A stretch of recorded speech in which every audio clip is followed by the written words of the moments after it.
Ya, ahora sí estamos grabando. Entonces, como les decía, esta va a ser el opcional número 3 y vamos a ver los dos tensores que se ocupan en este curso para demostrar algunas identidades vectoriales asociadas a los operadores diferenciales. Con esto cerraríamos la parte de operadores diferenciales del curso, que es todo esto como estas derivadas que son más complejas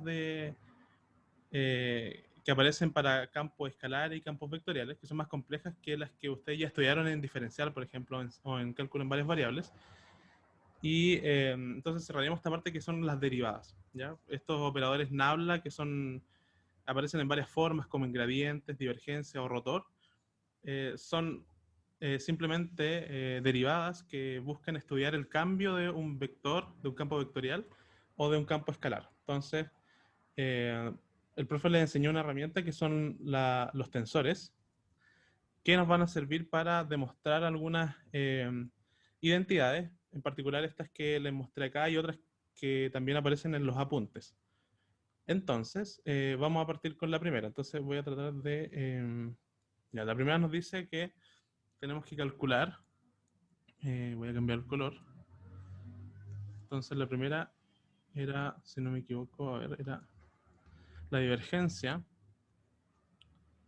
eh, divergencia de un campo escalar por un campo vectorial. Entonces la idea es cómo luce esto. Entonces, pero antes de esto, vamos a hablar un poquito de un repaso de este tensor delta de Kronecker. Entonces, voy a ir a una nueva página. Y esto es un breve repaso nomás, para que estemos hablando de lo mismo, digamos. Ustedes se acuerdan, por ejemplo, que en lineal, si yo quiero expresar un vector A, por ejemplo, en coordenadas cartesianas, esto yo lo escribo como la suma, ¿no es cierto?, desde i, cuando tiene 3 dimensiones, desde 1 hasta 3, de cada componente por una base, ¿no es cierto? Que en general tratamos de que sea ortonormal. Sí, esto es lo mismo que decir AX en X tongo, más AI en Y tongo, más AZ en Z tongo. Eso se entiende, ¿verdad? ¿Sí? ¿Me confirman eso? Sí. Sí, Ya. Entonces, hay una convención, que esta convención se dio cuenta Einstein de que uno podía omitir un símbolo, que es el símbolo de la suma, que se llama el convenio de suma de Einstein. Entonces, él se dio cuenta de que siempre que aparecen índices repetidos, o sea, dos veces, uno está sumando. Y eso significa que estos índices son mudos, es decir, que no representan nada, o sea, solamente representan una suma, básicamente. Entonces, cuando él empezó a trabajar en la relatividad general, le aparecían muchos de estos símbolos, del orden de 5 sumatorias o 6, y eso naturalmente dificulta harto el álgebra que él quería desarrollar. Entonces, adopta un convenio que se llama el convenio de suma de Einstein, como les dije, y él lo que va a decir es que esto es AI, simplemente es sub I. Y omite la sumatoria, pero nosotros vemos índices repetidos y al tiro decimos, entonces hay una suma sobre I. Aquí nosotros tenemos que decir que implícitamente hay una suma sobre I. ¿Ya? Eso es como el convenio. ¿Ya? Entonces, esto va a ser una definición de ahora en adelante que lo vamos a utilizar en el curso. Entonces, por ejemplo, si yo quiero usar otro vector, el vector B, lo voy a expresar de la misma manera, como B, voy a hacer otro índice, BJ, por ejemplo, EJ. ¿Ya? Entonces, una cosa que yo puedo hacer, que también ustedes la hacían en lineal, era hacer un producto punto. Es el primer producto que aparece en los vectores, el más sencillo. Y entonces, usando esta notación, a mí me parece que tengo ahí por simplemente multiplicar las cosas, producto punto, ¿no es cierto? BJ, EJ. ¿Ya? Entonces, lo que yo puedo hacer aquí es separar los escalares con los escalares, es decir, estos son los escalares, y los vectores, que son estos de aquí, por otra parte. Entonces, yo digo que esto es AI, BJ, e I.EJ. ¿Sí? ¿Hasta ahí se entiende eso? Ojo que aquí en este caso yo tendría dos sumatorios, ¿no es cierto? Porque hay dos índices que están repetidos. Está repetido el I y está repetido el J. O sea, yo tengo dos sumatorios. Aquí tendría una suma sobre I y una suma sobre J. ¿Ya? Pero usando el convenio lo vamos a omitir. ¿Hasta aquí queda claro? Sí. sí, Ya, entonces lo que vamos a hacer ahora es... ya, entonces Aquí aparece naturalmente la delta de Kronecker, porque lo que yo pido, ¿no es cierto?, para los vectores que hemos estado utilizando, las bases me refiero, es que sean ortonormales. Eso significa que, por ejemplo, en la cartesiana, vamos a ver solo la cartesiana, que es la más simple. Si yo tengo x, producto punto y, eso me da 0, ¿no es cierto? Si tengo x, producto punto z, eso también me da 0. Eso significa que son ortonormales, ortogonales, perdón, pero además yo quiero que sean ortonormales, es decir, que esté normalizada, que si yo hago el producto punto consigo mismo, para cualquier vector unitario, sea 1. ¿Ya? Eso significa que esté normalizada, que sea unitaria. Entonces, esto, si yo a esto lo escribo con los vectores e sub i, este sería e sub 1, este sería e sub 2, e sub 1, este sería e sub 3, y aquí e sub 1 y e sub 1. Entonces, si se fijan, si el índice es igual, yo tengo un 1, y si son distintos, tengo un 0. Ya, eso ustedes lo conocen, ¿no es cierto? Esto se resume para todos los posibles productos, que son muchos, son como 9 productos, o sí, son 9 productos, es con la delta de Kronecker, ¿no es cierto? Ustedes conocen la delta de Kronecker, que me dice que vale 1 si i igual j, y que vale 0 si i es distinto de j. ¿Sí? ¿Estamos de acuerdo con eso? ¿Hasta acá? ¿Se entiende? Sí. Ya, súper. Entonces, dicho esto, entonces lo que yo voy a tener acá, estos vectores cumplen la ortonormalidad, por lo tanto, este producto punto va a ser una delta de Kronecker, una delta IJ. ¿Vale? Entonces, lo que vamos a ver ahora es cómo opera esta delta de Kronecker. Ahora estamos omitiendo la suma, entonces voy a reescribir esto acá. Sería AI BJ, y aquí tendríamos delta IJ. Lo que me dice la delta es que mata en el fondo un índice, porque yo tengo que aquí escoger por uno de los dos. Puede ser cualquiera, ¿eh? Puede ser el I o el J. Entre estos dos, uno por convención siempre tiende a escoger el I. Eso significa que yo voy a ir de J, el J lo voy a cambiar por I. Y podría hacerlo al revés. Todos los I cambiar por J y me daría el mismo resultado. Pero en este caso voy a elegir que J es igual a I. Entonces, todos los J los cambio por I. O sea, tengo AI, el I sigue manteniéndose como I, y el J cambia por I. O sea, aquí tengo BI, y esto cuando J es igual a I vale 1. Entonces aquí tengo por 1, simplemente lo omito y me queda AI por BI. Y si se recuerdan de antes, esto era lo mismo que A.B. Y se recupera esta fórmula de lineal, ¿no es cierto? Hasta ahí se entiende, ¿verdad? Sí.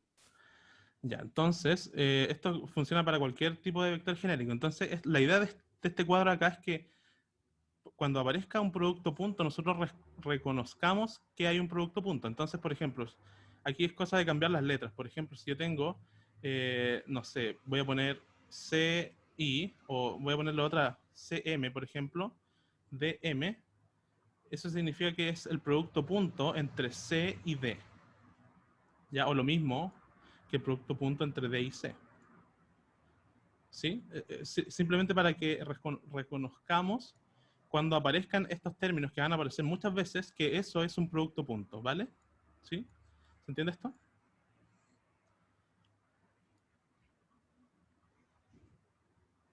¿Sí? Sí. Ya, entonces, ahora vamos a volver a nuestro, creo que no nos queda más para resolver esto. Entonces, aquí nosotros tenemos el vector, ¿no es cierto? Entonces, primero vamos a partir por f, ¿no es cierto? Usando lo que hicimos antes, esto es simplemente fi por ei, ¿verdad? Y aquí viene la parte interesante donde esto nos empieza como a ser muy útil, es que estos operadores nosotros también los tratamos como vectores. Y estos los vamos a escribir de esta manera, como el delta, o sea, el nabla va a ser la derivada con respecto a x sub j por ej. ¿Ya? Entonces, aquí es donde empieza como esto a tener sentido, porque esto se empieza a ser muy útil. Y aquí simplemente les quisiera introducir una notación que es más cómoda solamente, que es, en vez de escribir toda esta derivada parcial, que de repente es media latera cuando tenemos muchas derivadas, es escribir simplemente, que esto también es una convención que usaba Einstein, que es poner dj, ¿ya? Que eso significa que estamos derivando con respecto a la componente x sub j. ¿De acuerdo? ¿Sí? ¿Se entiende eso? Sí. Ya, por mientras voy a reescribir esto más arribita y si tienen dudas me dicen. Ya, entonces esto lo voy a llevar por acá y esto lo voy a bajar un poco. Entonces, ya, usando entonces esto de acá arriba, lo voy a escribir más acá. Entonces,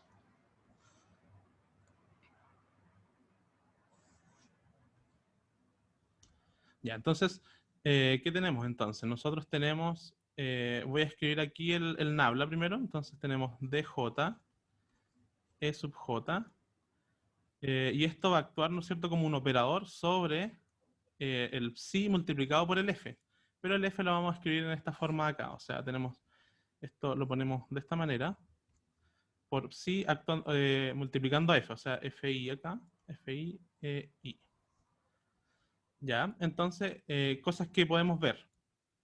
Por ejemplo, estos vectores, si trabajamos en la base cartesiana, son constantes para cualquier derivada, porque x tongo, y tongo, etcétera, son vectores constantes, no tienen derivada, o sea, tienen derivada, pero es nula.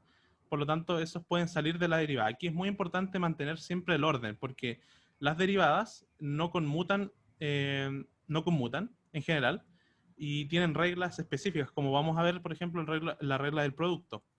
Entonces, es importante reconocer qué puede salir de la derivada y qué no puede salir de la derivada. Aquí piensen como que esta derivada está actuando sobre todo lo que tiene a la derecha. ¿Ya? Entonces, fíjense qué cosas de aquí yo puedo sacar de la derivada. Solamente las cosas que son constantes, que yo sé a priori que son constantes. Por ejemplo, los vectores unitarios.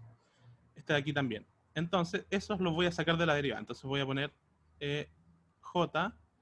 Producto, aquí hay un producto punto que no puse, que está acá. Producto punto, entonces, EI.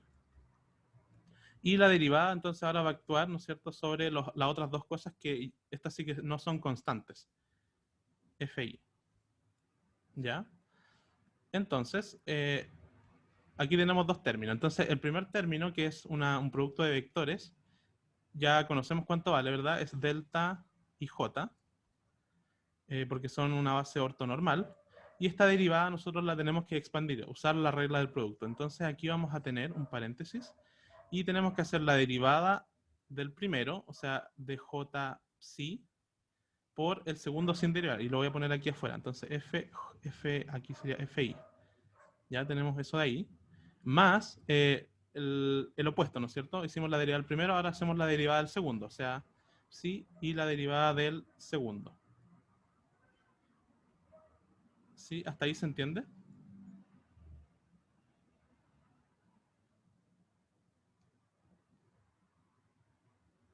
¿Sí? ¿No? Díganme si hasta aquí, porque igual hemos avanzado harto desde el principio hasta ahora. Cuéntenme cómo van. ¿Se entiende? Ya. Entonces, ahora vamos, en general, cuando tengo una delta multiplicando cosas, la idea es que, ya, alguien me pregunta si puedo repetir. Ya, entonces, vamos de nuevo. Entonces, partimos de acá. Lo que hicimos fue expresar esto como vector, esto como vector. Aquí tenemos el nabla, aquí tenemos el f, y el psi no es un vector, simplemente lo ponemos como psi. Y lo que dijimos es que esta derivada parcial, que lo voy a notar un poco mejor, derivada parcial ahí, actúa sobre todo lo que tiene a la derecha, ¿no es cierto? Sobre todo eso. Pero dijimos que los vectores constantes, o sea, los vectores unitarios son constantes, por lo tanto pueden salir de la derivada. O sea, salen desde acá hasta a la izquierda de la derivada. Las derivadas básicamente no le hacen nada porque son constantes. Y lo que hace la derivada entonces es actuar sobre los campos, sobre el psi y el f sub i. Entonces, aquí cuando tenemos la derivada actuando sobre este producto de campos escalares, ¿no es cierto? Tenemos que hacer la regla del producto, o sea, la derivada del primero por el segundo sin derivar, más la derivada del segundo por el primero sin derivar, que es esto de acá. ¿Ya? Entonces, lo que vamos a hacer ahora es de nuevo hacer lo mismo de antes, que es cambiar los índices. Pero primero que todo, para ser más ordenado, y esto se lo recomiendo mucho, es distribuir la delta. Ya aunque sea un medio tedioso, siempre es mejor. Entonces, delta IJ, y aquí voy a poner FI, y aquí delta J psi, más delta IJ, y aquí tengo que poner psi por delta J FI. ¿Ya? Entonces, aquí aplicamos la delta, ¿no es cierto? Que nos dice que I tiene que ser igual a J, ¿no es cierto? Entonces, lo que hacemos simplemente es decir que vamos a llevar J al I. Lo mismo que antes. Entonces, todos los J los cambiamos por I. La delta, por supuesto, va a valer 1. Ahora entonces tenemos 1 por F sub I, eso se mantiene. El delta sub J cambia a delta sub I, o sea, perdón, derivada parcial. Aquí tenemos el psi, lo dejamos más, aquí hacemos lo mismo entonces, de nuevo cambiamos el J al I, entonces ponemos el psi, aquí el J se cambia al I, y el I se mantiene, ¿no es cierto? Entonces nos queda eso de ahí. Y ahí este 1 no es necesario ponerlo, nos queda eso de ahí. ¿Sí? ¿Se entiende hasta acá?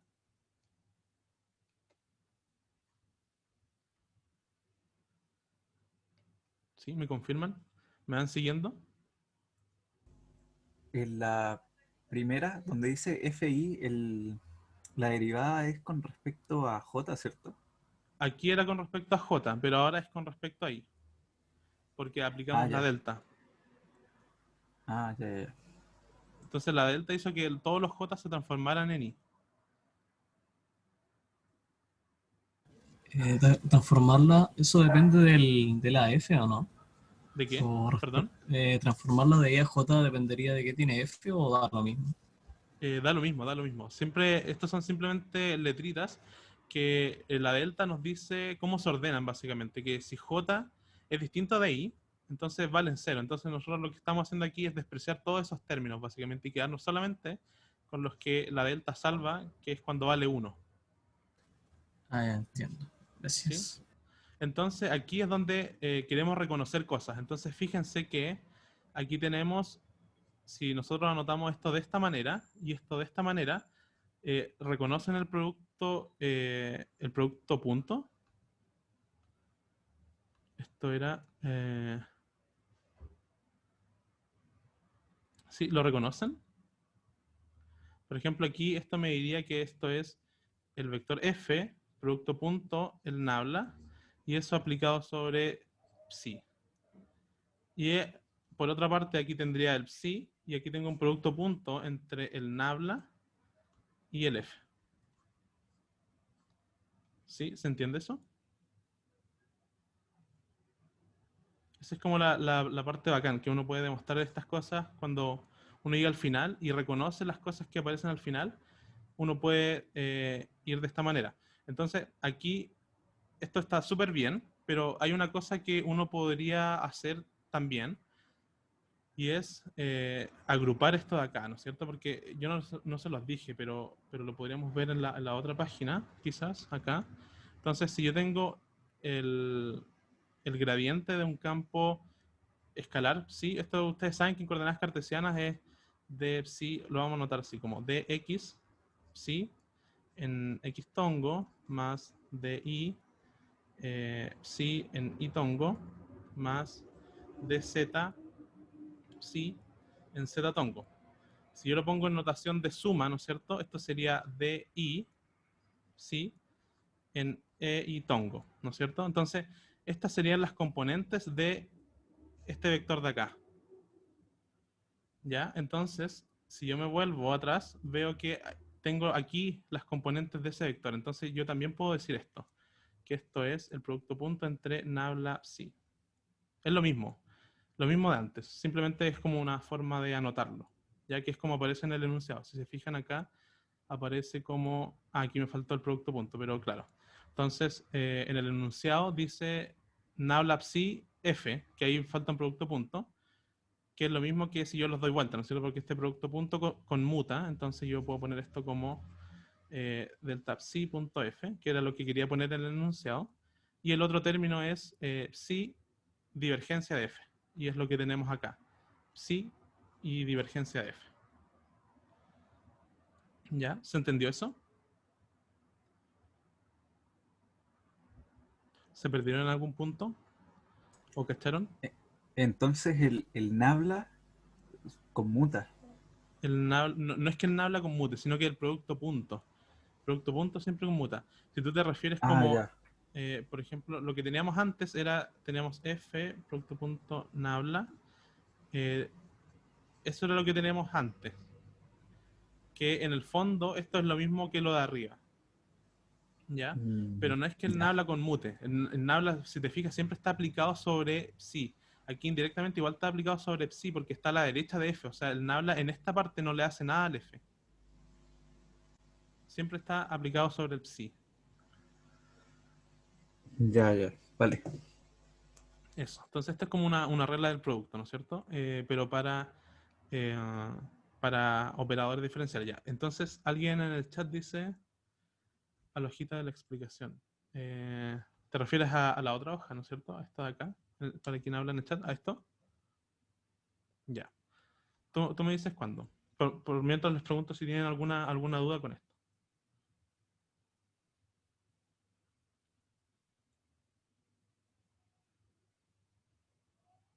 Ya, entonces vamos a... no sé si tienen alguna duda, vamos, para que pasemos a la otra, a la próxima identidad.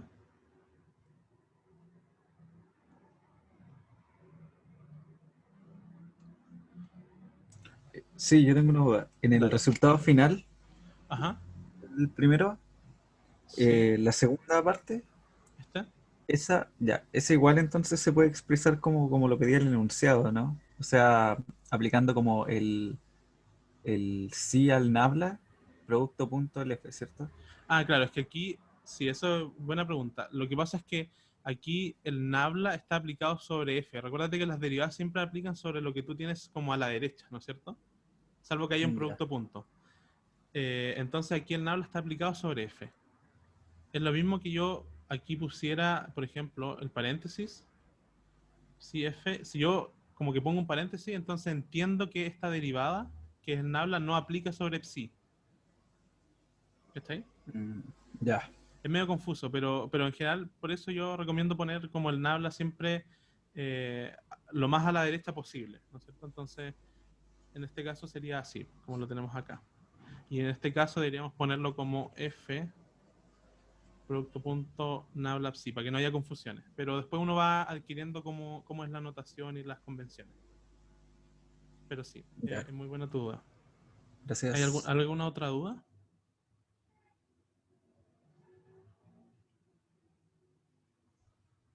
Por mientras voy a copiar la identidad que vamos a hacer en la parte B, que es el laplaciano de un producto de campo escalar. Entonces aquí vamos a tener el laplaciano de un psi por un bar phi, o un phi, lo vamos a llamar phi, ¿no? Ya, entonces, ¿queda alguna duda con la parte A antes de comenzar con esto? Ya, si no hay más dudas, entonces vamos con esto. Entonces, una cosa que uno puede reconocer aquí es que tenemos un laplaciano, ¿no es cierto? Y queremos usar cosas vectoriales. Entonces, nosotros reconocemos que el laplaciano se escribe como la divergencia del gradiente, o sea, el producto punto entre esos dos, operando entre psi y phi. ¿Ya?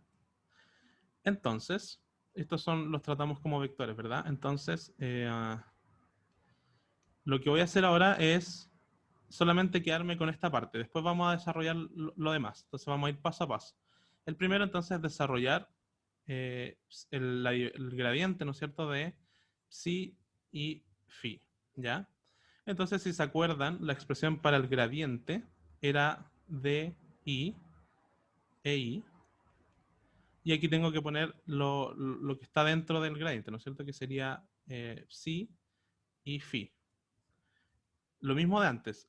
Todo lo que está a la derecha de la derivada tiene que derivarse. Pero este vector es constante, por lo tanto puede salir.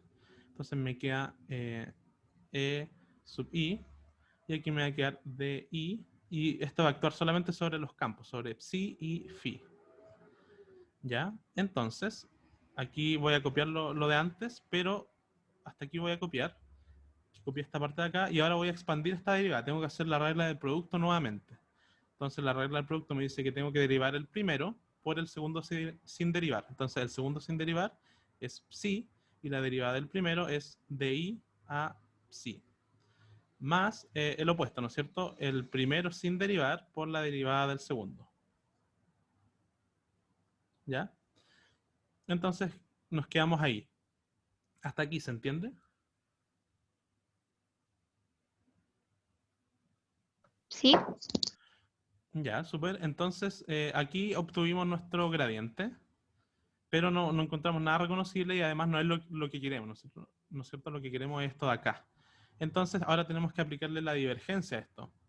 Y la divergencia es simplemente hacerle producto punto, otro nabla, ¿no es cierto? Y le vamos a cambiar, por supuesto, el índice. Eso es importante, ir cambiando el índice cada vez que yo voy agregando nuevos términos, porque si no, queda la escoba. Entonces, vamos a poner aquí el laplaciano, que es lo que queremos calcular, de psi, phi. Y entonces vamos a poner el gradiente que no pusimos antes, eso lo voy a anotar primero, de j, j, y producto punto, todo lo que acabamos de calcular, que lo voy a anotar, simplemente copiar esto de acá. Entonces, producto punto, y esto creo que lo podría copiar. No, pero lo voy a anotar, no. Y, entonces aquí tenemos psi, delta i, psi, más psi, delta i, phi. ¿Ya? Y de nuevo lo mismo, o sea, aquí todos los vectores pueden salir de la derivada, ¿no es cierto?, que está acá a la izquierda. Entonces, eso es lo primero que hacemos. Siempre reconocer los términos que son constantes y sacarlos de la derivada, porque no queremos hacer derivadas de más, entonces los sacamos al tiro. Y ahora tengo entonces la derivada de j sobre todo este corcho de acá. Entonces de i, psi, más psi de i, phi. ¿Ya? Entonces, esto, si se fijan, el procedimiento igual es más o menos mecánico. Ahora, ¿qué veo acá? Una delta de Kronecker, ¿no es cierto? Delta ij. Y aquí de nuevo tengo que aplicar regla del producto para la derivada. Y esta aquí se empieza a poner medio tedioso, pero créanme que esto es mucho menos tedioso que desarrollarlo uno por uno. O sea, haciendo la derivada en x, luego en y, luego en z. Es mucho más corto hacer esto. ¿Ya? Entonces, vamos a aplicar primero sobre el primer término de las derivadas. Entonces aquí hay que tener mucho cuidado con los órdenes. Entonces, vamos con este término de acá. Entonces, quizás lo podría anotar en otro color para que se cache.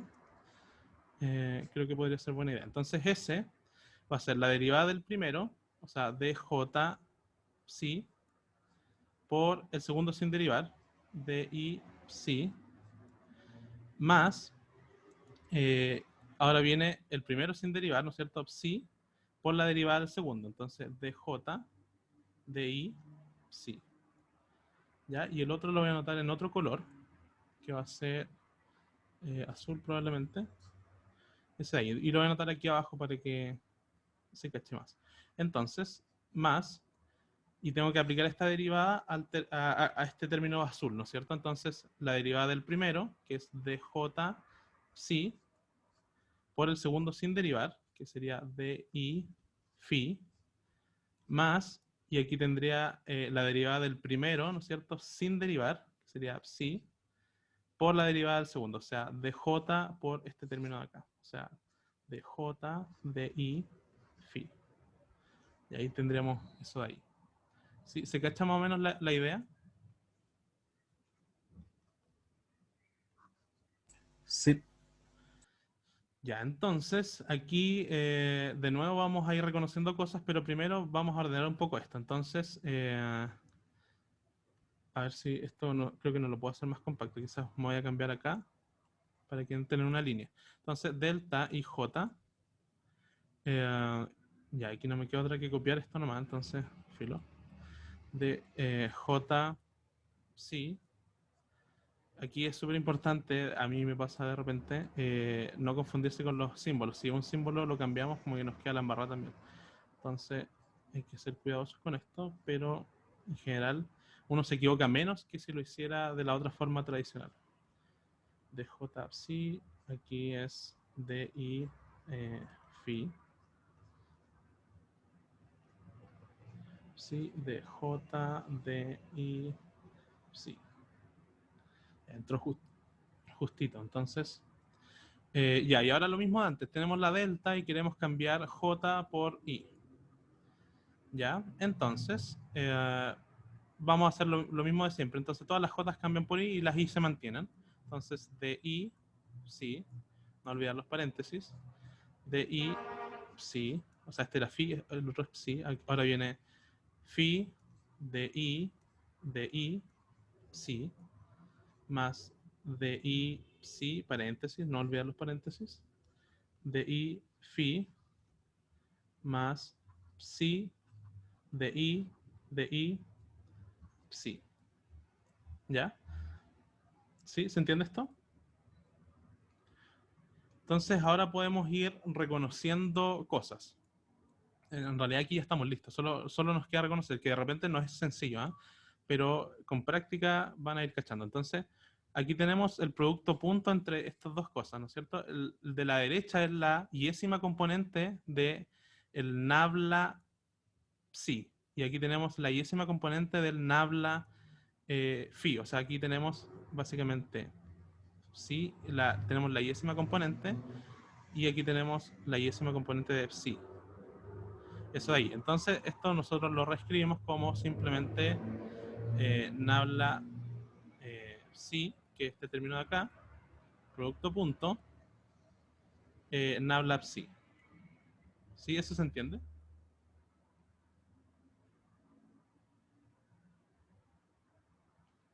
Díganme si se entiende.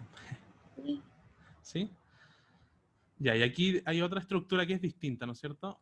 Tenemos una doble derivada, ¿no es cierto? Y aquí entonces, ¿qué vemos? Que tenemos la yésima componente del nabla y aquí la yésima componente del nabla. O sea, tenemos básicamente nabla.nabla y eso es un laplaciano. Entonces tenemos psi por laplaciano de psi. ¿Ya? Después tenemos aquí la misma estructura que al principio, ¿no es cierto? Un producto punto de operadores actuando sobre campos. O sea, aquí tenemos nabla psi, producto punto, nabla phi. Y aquí de nuevo lo mismo, tenemos dos tipos de estructuras. Estas dos son semejantes y estas otras dos van a ser semejantes. ¿Ya? Entonces aquí tenemos un psi por un laplaciano de phi. Entonces laplaciano de phi. Y entonces nosotros nos damos cuenta de algo, de que como yo les dije antes, el producto punto conmuta, ¿no es cierto? Entonces esto es lo mismo que si yo lo doy vuelta. Y si se fijan, este término con este término son iguales, porque lo único que tengo es dado vuelta el producto punto. Entonces los puedo agrupar en un solo término y finalmente entonces puedo decir que mi identidad inicial, ¿no es cierto?, que era el laplaciano de un producto de campos, es simplemente, voy a anotar primero este término, entonces psi laplaciano de psi, o sea, phi laplaciano de psi, voy a anotar a este término de acá ahora, psi laplaciano de phi, y dos veces este término, que da lo mismo como lo anote. Dos veces, por ejemplo, yo voy a escoger gradiente de psi, producto punto, gradiente de phi. Y ahí eso era lo que efectivamente nos pedían demostrar, ¿se fijan? Aquí tenemos eso, exactamente eso. ¿Ya? ¿Quedó claro? ¿Se cachó más o menos la idea?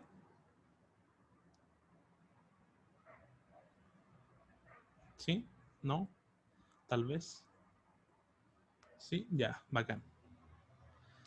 Entonces, ya, ahora terminamos con la delta de Kronecker. O sea, la vamos a seguir utilizando, pero ahora es momento de introducir un nuevo tensor. Yo creo que podríamos quizás introducirlo y luego hacer un descanso. O podríamos hacer el descanso primero. No sé qué les parece a ustedes.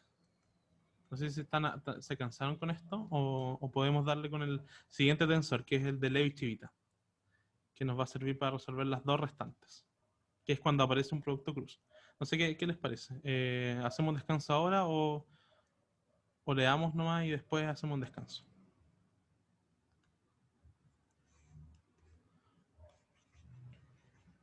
¿Sí, alguna idea? No, si no hay ninguna idea, yo creo que me da igual, ya. Entonces, yo creo que ya, veamos el tensor de Levi-Civita y hacemos un breve descanso. Este problema del PO igual es medio denso, entonces podríamos hacer quizás terminamos este y después hacemos un descanso.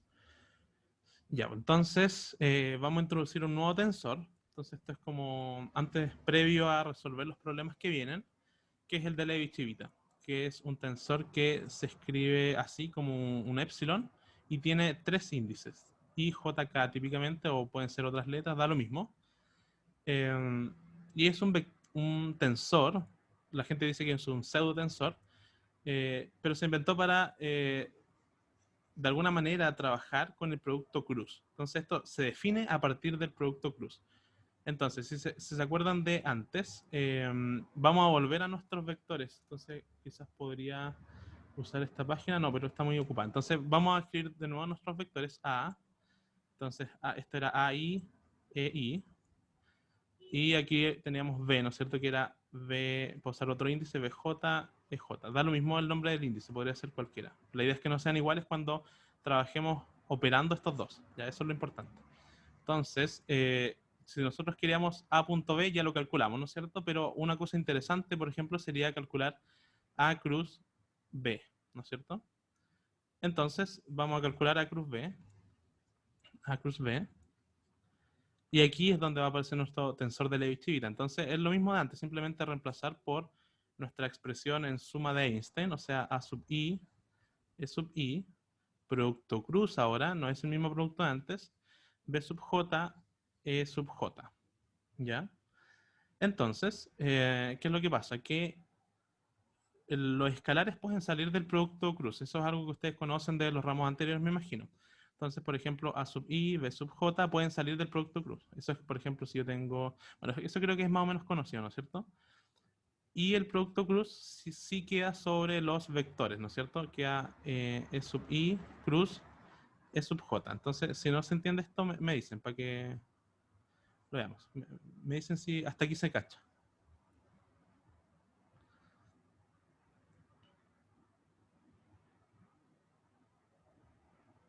¿Sí? ¿Van siguiendo? ¿Se perdieron? Cuéntenme, ¿cómo van hasta acá?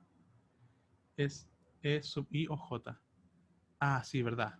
Aquí este es E sub I, E sub J. Gracias ¿quién me dijo eso? Exactamente, me he equivocado. Este de aquí es E sub I, cruz E sub J.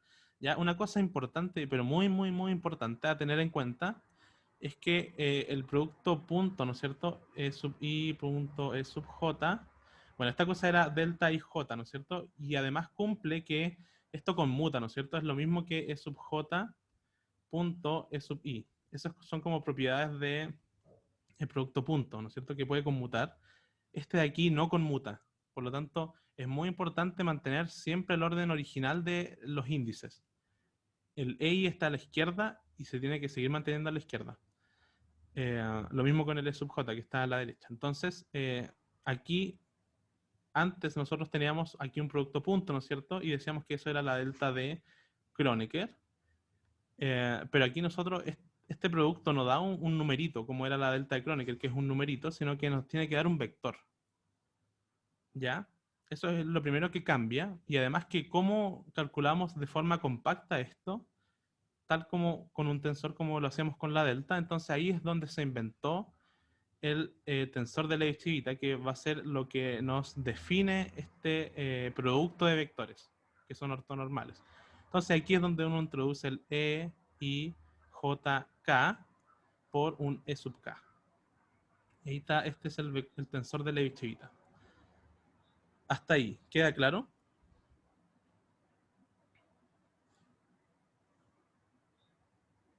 Sí, Ya.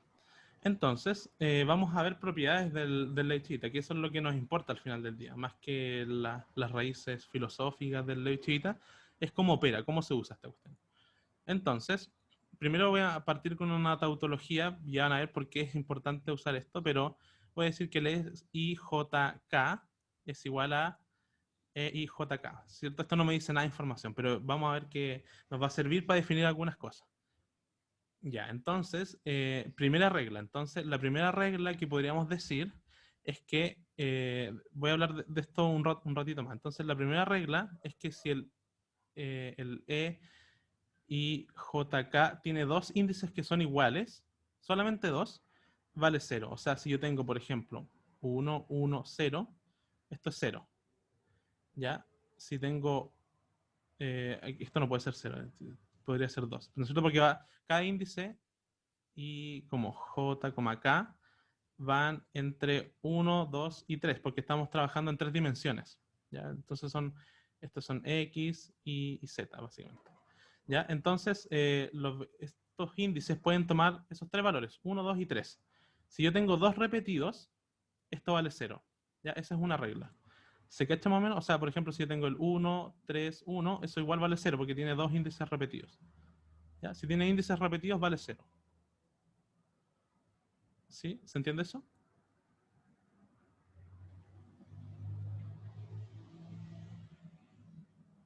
Ah, ya. Alguien dice cómo se escribe. Lo voy a escribir acá. Es como Levi Civita. Así se llama el tensor.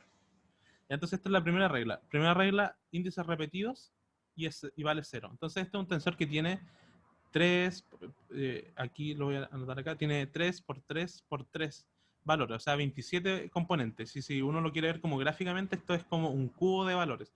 ¿No es cierto? Una matriz es como un cuadrado que tiene numeritos, esto es como un cubo, porque tiene como 3 dimensiones. ¿Ya? Pero más que eso nos importa las propiedades que tiene. Entonces una propiedad importante es que si tiene 2 índices repetidos, esto inmediatamente se anula. Entonces, por dar un ejemplo más, hay muchos, pero por dar uno más, por ejemplo, el 2, 2, 3, eso vale 0. Y por supuesto, si tengo 3 índices repetidos, 2, 2, 2, por ejemplo, vale también 0. Porque en particular aquí tengo 2 repetidos, y si tengo 3 en particular tengo 2 repetidos, entonces vale 0. ¿Ya? Entonces, eso es una propiedad súper importante. ¿Ya?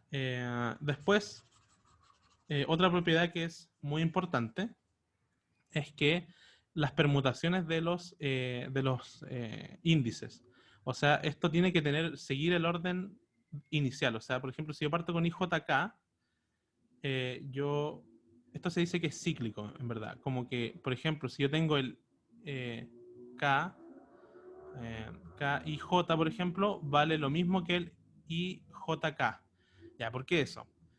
Eso es porque si yo repito esta secuencia, que es la secuencia... Sorry por eso. Si yo repito esto, que es la secuencia inicial, lo repito aquí, I, J, K, y aquí lo repito de la misma manera, aquí sería K, J, I. Si yo obtengo si agarro cualquier 3 números, esos valen lo mismo que la secuencia inicial, porque es cíclico. Lo que yo tenía al principio era I, J, K.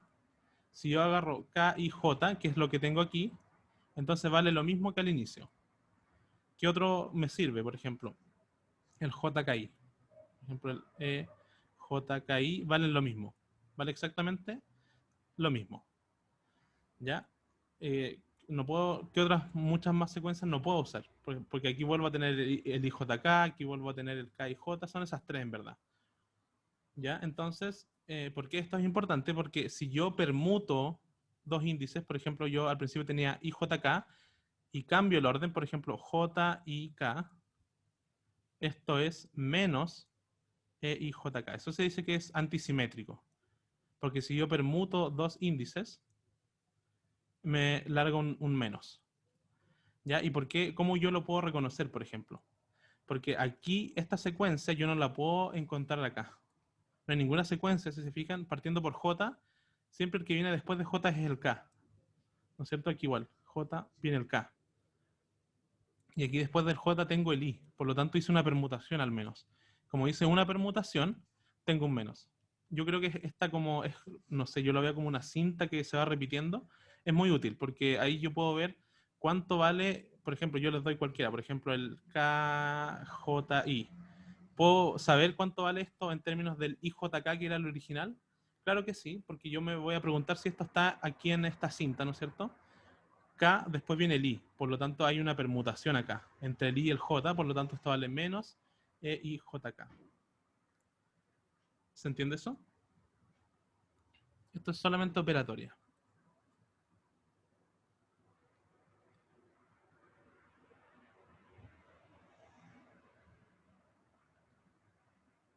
¿Sí, no?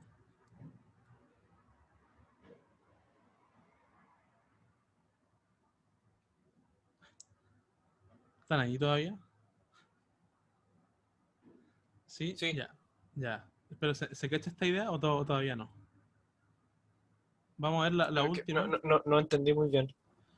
Pero ¿qué parte? ¿Qué parte no cachaste muy bien? Como ¿Cómo pasar de como los subíndices a Ujú. cómo se opera? Como que ahí me enredé.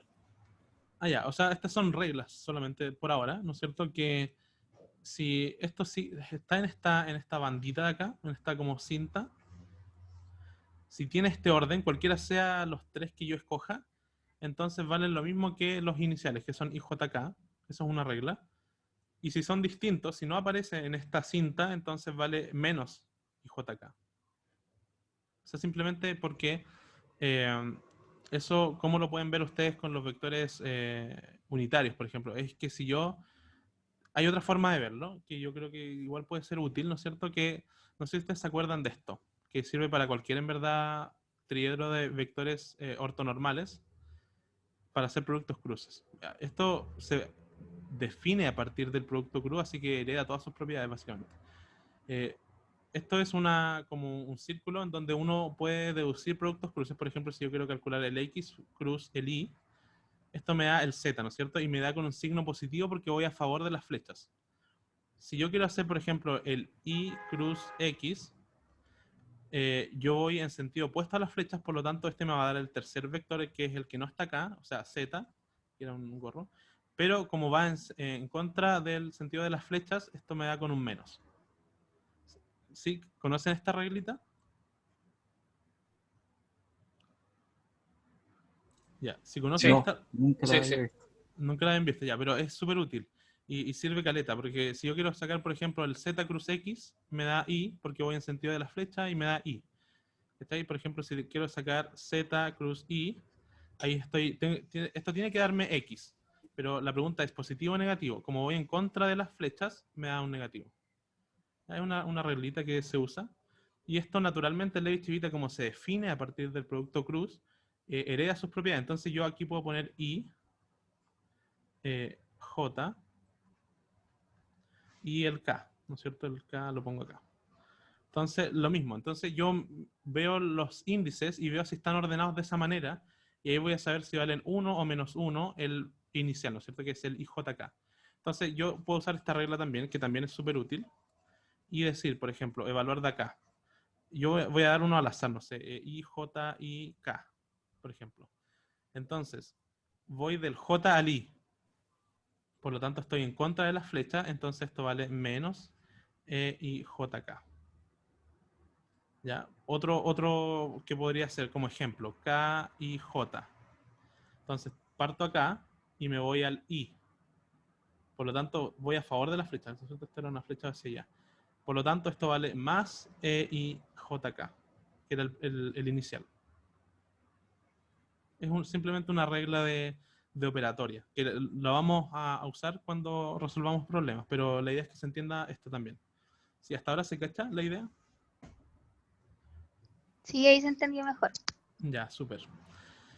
Ya, entonces eso, vamos a ver, tampoco es una cuestión fundamental, pero es bueno tenerlo en cuenta cuando resolvamos problemas, ¿cierto? Nos va a salvar eh, de hacer mucha matraca. Entonces, ya, nos queda la última regla nomás, que en realidad es una identidad, es una cuestión que no tiene... No sé si... Ya. Cielo, alguien está desmuteado, ya, pero filo. Ya, perdón. Sí, tranquilo. Ya, entonces la última es una identidad que en verdad no tienen por qué aprendérsela, pero si la tienen a mano siempre es útil. Si apareciera en un control se las daríamos, yo creo, que es la identidad del producto de dos Levi-Civita, que va a aparecer de vez en cuando, ¿cierto? En los problemas más o menos complicados aparece que si yo tengo, por ejemplo, el EIJK y lo multiplico por un lo voy a cambiar los índices aquí, voy a poner PQ K. Repito, solo un índice, ¿cierto? Entonces, aquí, si usando la suma o sea, el convenio de Einstein, aquí yo tengo solamente una sumatoria, ¿no es cierto? Porque hay un índice que se repite, o sea, el K solamente. ¿Ya? Pero el caso es que siempre vamos a omitir la sumatoria y esto se puede escribir en términos de deltas de Kronecker. Entonces, ¿cómo es la identidad? Yo me la sé porque hay como una mnemotecnia que es primero, los primeros, o sea, es como todo ordenado. Las voy a escribir, de ahí se las voy a explicar. Entonces, D IP de JQ menos delta IQ delta JP. No, aquí J. JP. Ya, entonces, esto no tienen por qué aprendérselo, pero por si les interesa cómo la construyen, así no tienen que googlearlo cada vez que lo usan, es que el primer término es un producto de deltas que va ordenado como el primero con el primero. O sea, aquí tengo el primero con el primero. Y la segunda delta es el segundo con el segundo. Tengo JQ. Y el segundo término va restando y va permutado. O sea, va el primero con el segundo, o sea, IQ. Y el segundo con el primero, o sea, JP. ¿Ya? Igual no es necesario que se lo aprendan eso. Pueden googlearla, la pueden usar. Si aparece en un control se las vamos a dar. Pero es importante, ¿ya? Es importante saberla, entonces la vamos a tener ahí presente para cuando nos aparezca. Es simplemente una identidad. Es como, no sé si se acuerdan de, no sé, por ejemplo, había como una regla para el seno de 2 alfa. Había una fórmula que uno aquí podía escribir algo. Esto es como lo mismo, pero en versión tensores. Una identidad. Ya, entonces, con eso creo que estamos listos para empezar la C y la D. No sé si ahora quieren hacer quizás un pequeño descanso o le damos con esto y después hacemos descanso. No sé qué les tinca más.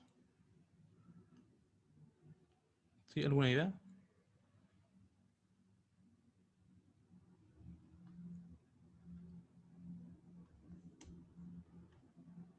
¿Descanso? Ya, hagamos un descanso entonces. Yo creo que unos 10 minutos, ¿les parece? Así que volvemos a las 7:05, 7:06. ¿Ya? Entonces voy a pausar la grabación. Ya, entonces hemos vuelto para resolver las siguientes identidades vectoriales, que la primera es esta de acá. Entonces, lo primero, aquí tenemos la divergencia del producto cruz entre dos vectores, como aparece, ¿no es cierto?, en el enunciado. Entonces, lo primero que podríamos hacer, tal como hacíamos antes cuando teníamos dos operaciones, aquí tenemos dos operaciones, es partir por la primera, ¿no es cierto?, la que aparece más a la derecha. Entonces, vamos a escribir aquí al margen, yo creo, cómo se escribe F cruz G. ¿No es cierto? Esto lo vimos porque vimos cómo se escribían los productos puntos. Era el tensor de Levi-Civita y JK. Eso van a ser siempre los primeros índices que usemos. Cuando haya otro, ahí vamos a empezar a variar los índices. Entonces, IJK, después el primero se corresponde con la componente del primer vector. O sea, tenemos F sub I. La segunda se corresponde con el segundo vector, o sea, G sub J. Y la tercera es el vector unitario, ¿no es cierto? Porque esto es un vector y aquí a la derecha hasta ahora tenemos solamente un escalar, ¿no es cierto? Entonces tenemos que agregarle un vector y ese vector es E sub K. ¿De acuerdo? ¿Sí? ¿Se cacha eso? Ya, entonces, y si se acuerdan, ¿no es cierto?, de delante, teníamos que el nabla era, y ahora tengo que usar un índice distinto a estos tres. Entonces, ¿cuál podríamos usar? No sé, de P, por ejemplo, a E sub P, ¿no es cierto? Ese era como anotábamos el nabla. Entonces, hacemos el producto punto entre esas dos cosas y vamos a tener entonces de P, E sub P, producto punto, y aquí tenemos E, I, J, K, F, I, G, J y E sub K. Entonces, aquí es donde empezamos a tener que tener cuidado porque tenemos una deriva. Entonces, lo que voy a hacer es poner esto quizás por acá. Esto lo voy a bajar un poco.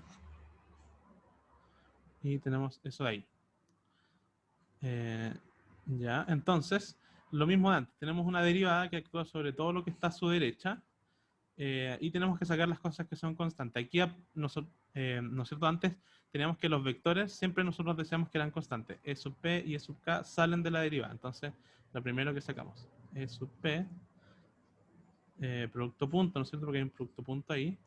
E sub K. Ya, eso es lo primero. Lo segundo es que este tensor de Levi-Civita son numeritos. Vale 1, menos 1 o 0. En general es 0. Casi todos los términos son 0. Pero hay algunos que valen 1 y otros cuantos que valen menos 1. Pero en el fondo son numeritos, por lo tanto no dependen de las coordenadas, no dependen ni de x, ni de y, ni de z, por lo tanto también salen de la derivada. O sea, son constantes para esta derivada acá, por lo tanto igual lo puedo llevar acá. De hecho, en general uno lo anota como al principio, lo voy a anotar de hecho al principio. Siempre pone el de chivita al principio, es como una convención. Si uno lo pone después tampoco está malo, pero son convenciones simplemente.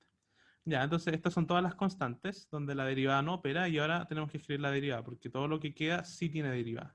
Entonces, ¿qué sí tiene derivada? Fi y g sub j. Entonces aquí tenemos que anotar Fi, g sub j. Entonces, ya, cosas que podemos notar hasta ahora es que aquí tenemos una delta de Kronecker, ¿no es cierto? Entonces, este simplemente lo vamos a bajar. E sub i jk, delta de Kronecker de p y k, que esos son los índices que tienen los vectores unitarios acá arriba.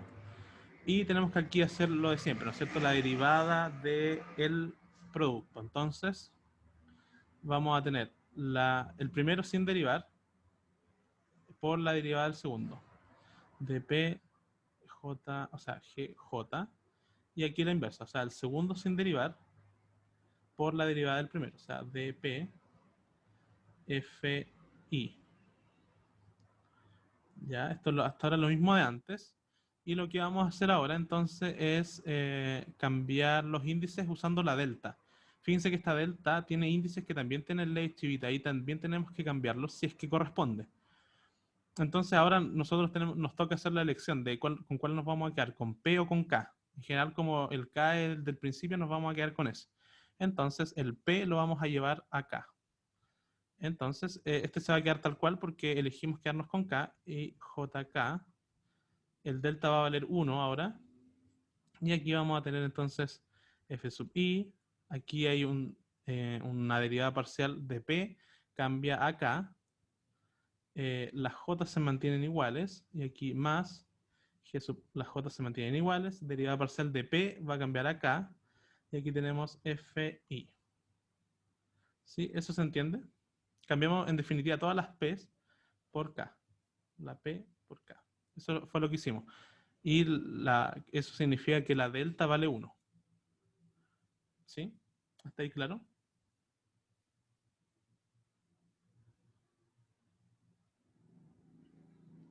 Sí. Ya. Entonces, súper. Hasta ahí vamos bien. Entonces, aquí uno podría ponerle paréntesis también para ser más enfático en que esa derivada solamente está actuando con F en este caso y aquí con G en este caso. Entonces, lo que vamos a hacer ahora es distribuir este tensor de Leibniz. Entonces ahora vamos a poner EIJK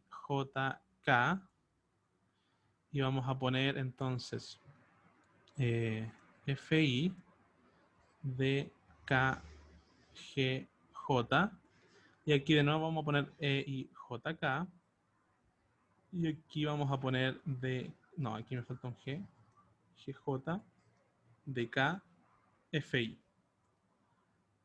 Ya, simplemente este término de acá, distribuirlo en cada uno de estos dos términos.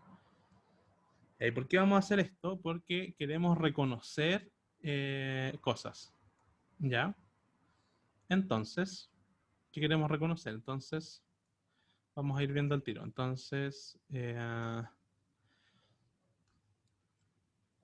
ya, el primero es medio complicado, así que vamos a hacer este primero, vamos a hacer el de la derecha. Entonces voy a cambiar el color, los voy a poner dos colores para que se entienda lo que estoy haciendo. Entonces el primero va a ser verde, ese, y lo vamos a hacer acá. Entonces, ¿qué quiero hacer? Dejar siempre el de la derivada como el primer índice del Leibniz-Civita.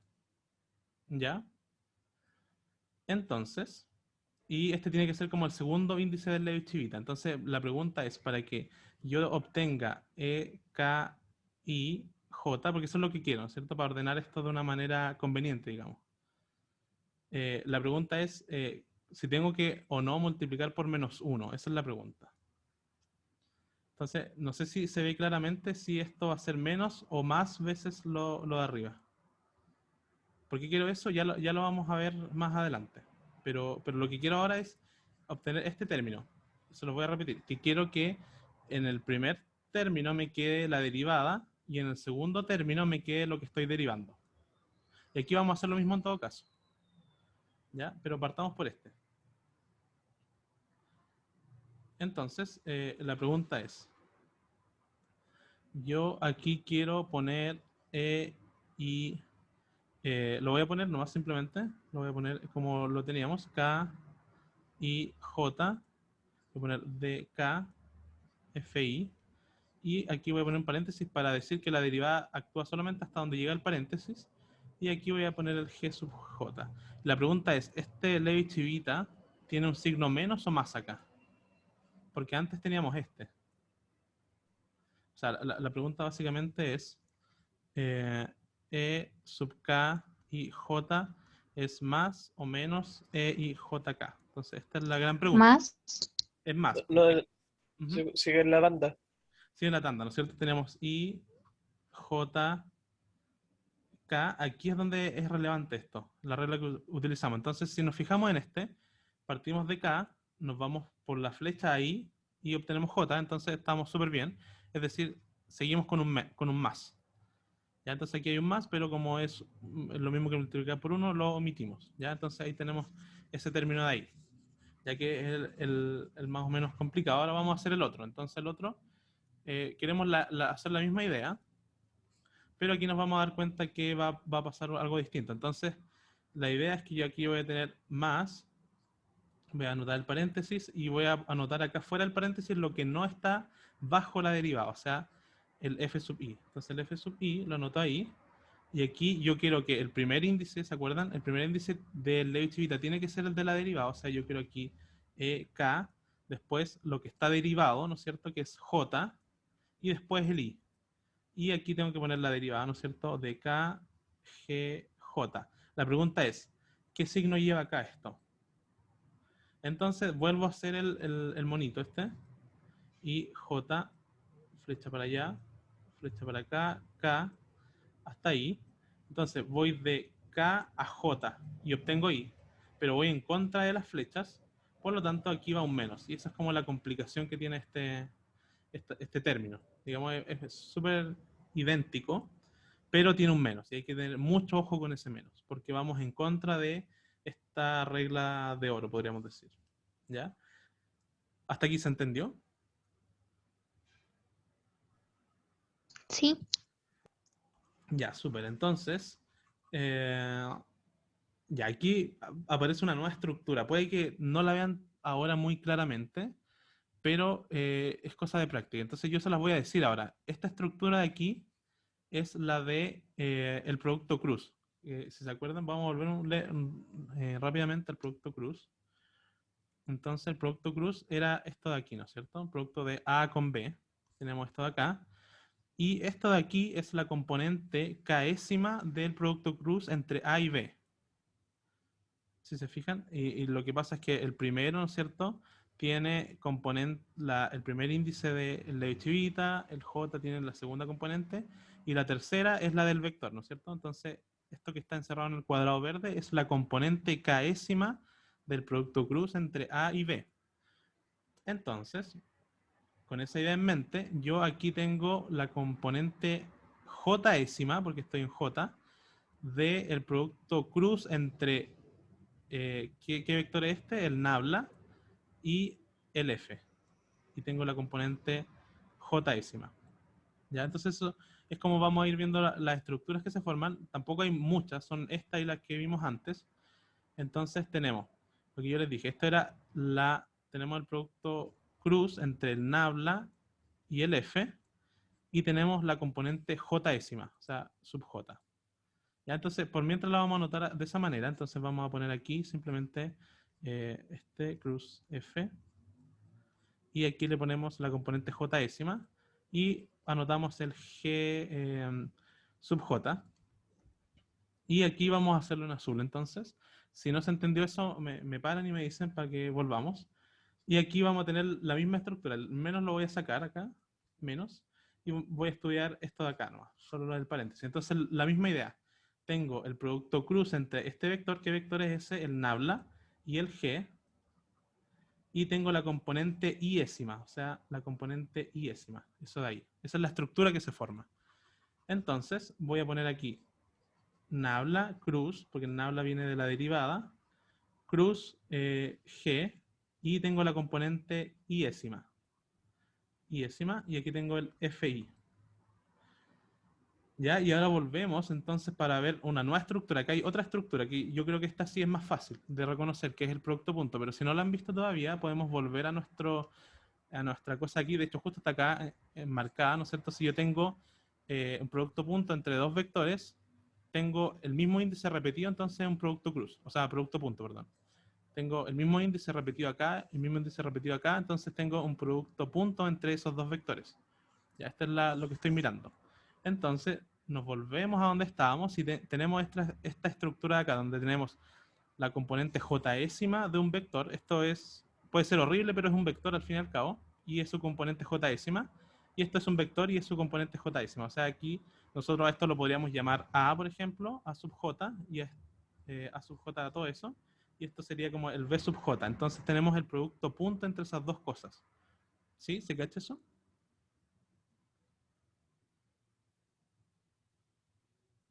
¿Se cacha lo que estoy haciendo? Sí, Ya. sí, pero lo que no entiendo es cómo cuando voy en la dirección opuesta, como pasando del producto punto a los subíndices, Ajá. ¿cómo sé qué subíndice uso? Tú te refieres como lo que había acá, ¿o no? Sí, Aquí. como Ah, pasar ya. de... Ujú. Mira, esto es muy buena pregunta, porque esto, de hecho, aquí es donde radica lo que se dio cuenta Einstein, que es por qué uno puede omitir la suma, porque el índice no importa, básicamente, porque el índice, como está originalmente en la suma, el índice se llama índice mudo, porque yo aquí puedo poner un mu, de hecho, esa era la letra que usaba Einstein para sus cosas de relatividad general, y no ha cambiado nada, ¿no es cierto? Es lo mismo. Entonces, Einstein lo anotaba de esa manera. Y aquí yo también podría poner a nu, que era otra letra que usaba Einstein, y eso es lo mismo. O sea, el índice no importa. Lo importante es que esté repetido. ¿Ya? Ya, ya, ok. Entonces ahí puedo usar el que me convenga. El que te convenga, sí. Exactamente. Ya, ok. Entonces, claro, por eso se forma la misma estructura, porque aquí hay un índice y está repetido de esa manera, y son las componentes de dos vectores. Entonces, aquí lo que tengo es, entonces, el rotor de F, esto es un vector, producto punto, el G, menos, y aquí tengo entonces, de nuevo lo mismo, eh, esto es el rotor de G, producto punto F. Y eso es en definitiva lo que queríamos resolver. ¿Se entendió? ¿Se cachó la idea? ¿Se dan cuenta que, por ejemplo, quizás no han notado ¿Cuál todavía era la expresión original? la expresión original? Ah, la nota aquí era la divergencia, porque esto es si se fijan, es bueno siempre ver qué obtengo al final. Esto es un vector, producto punto, un vector, por lo tanto es un escalar básicamente al final. Entonces esto era la divergencia de, aquí no me acuerdo si era F o G cruz, F cruz G. Entonces aquí era F cruz G. Eso ahí. Entonces la divergencia siempre me da un escalar. Y bueno, aquí tengo un escalar, ¿no es cierto? Un vector, producto punto, un vector, me da un escalar. Y aquí tengo un vector, producto punto, un vector, me da un escalar también. Así que dimensionalmente está bien. Malo estaría que aquí me diera un vector, ¿no es cierto? Sí. Claro, entonces esa es la idea. Entonces, no sé si se ha entendido hasta ahora la idea. Puede que esto de verdad es más o menos tedioso, como pueden ver, pero créanme que es mucho más sencillo que si yo hiciera, por ejemplo, a mano este producto cruz, porque ¿qué tendría que hacer en el otro caso, en el caso tradicional? Expresar f, ¿no es cierto? Entonces tendría que poner f1 en x tongo, o aquí fx si quieren, más fi en y tongo, más fz en z tongo, y hacer lo mismo con g, hacer el producto cruz entre los dos, y después usando las expresiones que ya conocen para la divergencia, calcular la divergencia, es de verdad que es muy, muy latero eso y es mucho más latero que usar los índices. Con los índices se simplifica bastante.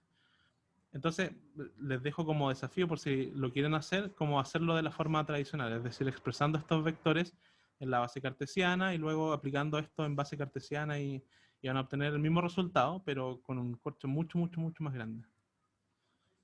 Ya, entonces como estamos con la hora, ya, yo creo que alcanzamos a hacer el que viene. No estoy seguro si vamos a hacer ese, en verdad. ¿Entendieron esto de acá para que pasemos al siguiente? Si tienen alguna duda, este es el momento.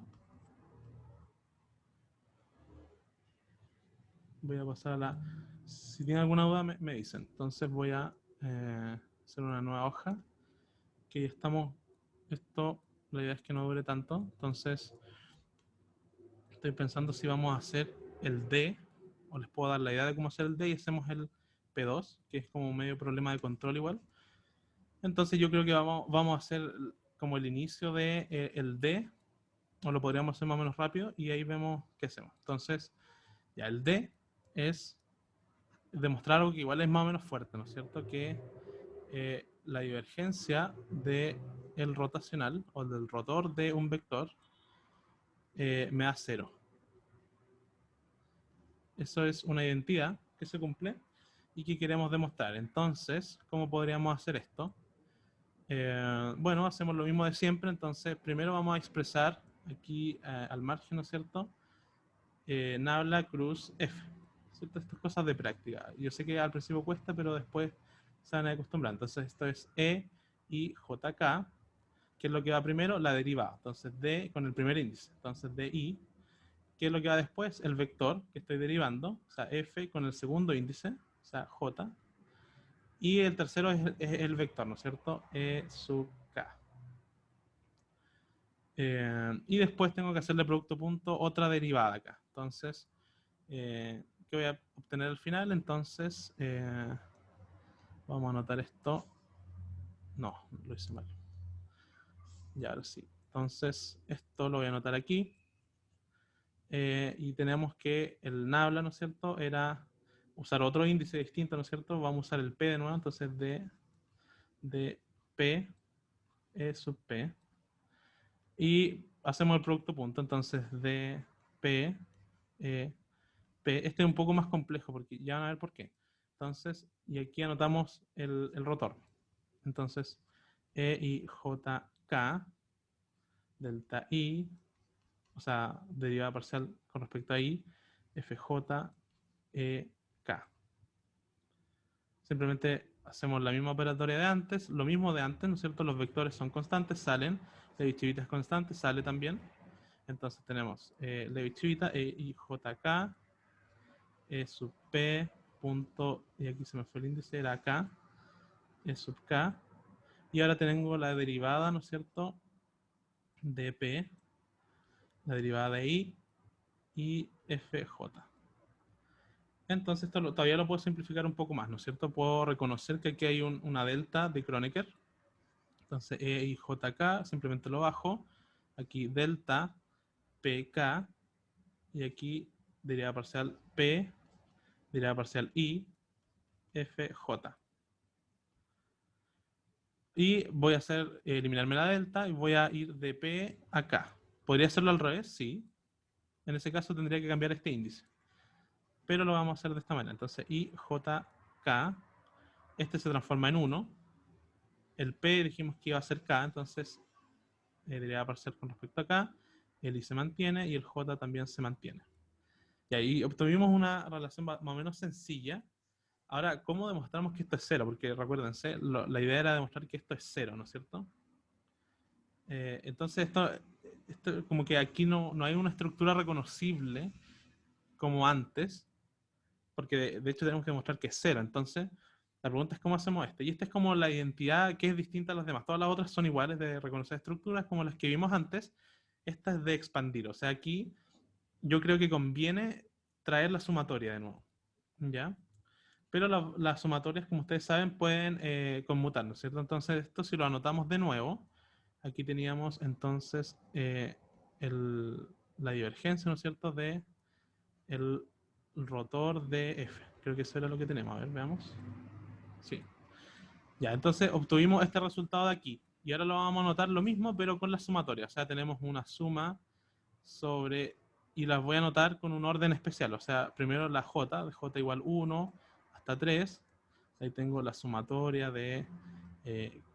voy a anotar primero la de K, no, la de I, igual 1 hasta 3. Y aquí voy a anotar la sumatoria de K, igual 1 hasta 3. ¿Ya? Y aquí tengo entonces I, J, K de I FJ. Si se fijan, apareció en 3 sumatorias. Por esto es que se usó ese convenio, porque es muy tedioso anotar 3 sumatorias con todos los índices. Es mejor anotar esto, ya sabemos que estamos sumando. Pero para este caso conviene usar la sumatoria porque vamos a querer expandir. Entonces la primera que vamos a expandir va a ser esta suma de acá. Vamos a expandir 2 nomás, o sea, vamos a tener 9 términos. Por eso es medio tedioso este problema, pero lo vamos a hacer. Entonces vamos a escribir la primera sumatoria tal cual, J1, 3, y la segunda sumatoria también, y igual a 1 hasta 3. Y esta de acá la vamos a desarrollar. ¿Qué significa desarrollar? Reemplazar los k por 1, 2 y 3, ¿no es cierto? Entonces vamos a escribir esto con k igual a 1, k igual a 2 y k igual a 3. O sea, vamos a tener IJ1 de 1 de I FJ más IJ2 de 2 de I FJ. Quisiera que esto me entrara en una línea, así que esto lo voy a correr un poco. Ahí. Y me queda el último, ¿no es cierto? Con K igual a 3. O sea, EIJ3, derivada parcial 3, de IFJ. ¿Sí? ¿Se entiende eso? ¿Cómo expandimos la cuestión?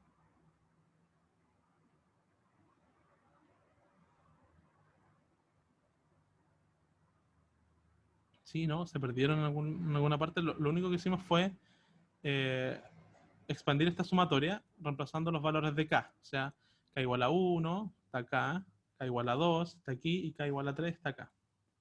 ¿Se cachó esa idea? ¿Sí? Ya, y ahora vamos a hacer lo mismo para el I. Y ahí vamos a parar, no vamos a hacer las 3. Serían 27 términos si hacemos las 3, pero vamos a hacerla con hasta 9 términos nomás. ¿Ya? Entonces, Hay una duda en eso. ¿hay una duda? Me quedó una duda. ¿Por qué elegir el orden J y K? ¿Dónde está el J? Ah, ¿por qué J y K? Ya, porque sí, esa es buena pregunta. Es muy, muy, muy buena pregunta. Y es porque nosotros queremos hacer, en el fondo queremos expandir los índices de las derivadas. ¿Por qué queremos expandir los índices de las derivadas? Porque nosotros sabemos que dk, di, es igual a di dk. Eso es como un teorema de CB, que yo puedo intercambiar las derivadas. Y esto nos va a servir para demostrar lo que queremos. ¿Ya? Esa es la razón. Lo vamos a ver más adelante, pero es muy, muy buena pregunta porque es como el corazón de esta pregunta, pero claro, darse cuenta de eso es medio complicado, pero podría ser como una indicación de repente de un problema o algo así. Ya, pero esto es como algo que se hace una vez en la vida y después se aplica nomás. Pero hay como una demostración más, creo que aplica esto, y las demás son como las anteriores, como reconociendo estructuras de productos cruces, productos puntos, etc. Y hay como un par, que es esta y otra, en donde hay que expandirse. ¿Ya? Entonces, la razón es esa, porque las derivadas conmutan y queremos aprovechar esa conmutatividad. ¿Ya? Entonces vamos a expandir ahora el I. Entonces escribimos la de J porque esa no la vamos a expandir, J igual a 1 hasta 3. Y ahora vamos a expandir esta, es decir, vamos a desarrollar los términos con I igual a 1, I igual a 2, I igual a 3. Entonces aquí yo creo que conviene también usar de nuevo los colores, si no nos vamos a confundir mucho. ¿Ya? Entonces primero vamos a hacer el término verde, ese vamos a expandir. Entonces vamos a tener aquí, recuerden, estamos reemplazando el I. Entonces 1, ¿cierto? I igual a 1, J1, D1, y aquí es DI, entonces D1, FJ. Y aquí puede que me equivoque en algún término, así que si me dice, estén atentos para ver si me equivoco. Entonces aquí es D2, J1, D1, D2, FJ, más, y ahora con I igual a 3. Entonces, 3, J1, D1, D3, FJ. ¿Ya? Ahí expandimos el primer término, en I. Ahora vamos a expandir el segundo, este de acá. Entonces lo voy a escribir acá abajito, más. Y ahora queremos con lo mismo, hacer lo mismo de antes. Entonces va E1, J2, D2, D1, FJ, más estoy mirando aquí, ¿cierto? Entonces, E2, J2, D2, D2, FJ. Uy, no, eso no lo quería hacer. Ya hay, FJ. Y finalmente, igual a 3 más. Entonces, 3J. Aquí me empiezo a confundir un poco, pero ustedes no se confundan. DIFJ. No, aquí el I tiene que ser 3. Ahí sí. ¿Ya? ¿Se va entendiendo la idea? Estoy expandiendo este término de acá. ¿Se va cachando? Sí, confírmenme que se vaya entendiendo. Nos queda uno nomás. Y ya vamos a tener los 9 términos. Cuando tengamos los 9 términos vamos a ver que hay cosas que se van y cosas que se quedan, pero que valen 0. Entonces vamos a ir viendo eso en detalle. Ya, entonces nos queda el último esfuerzo.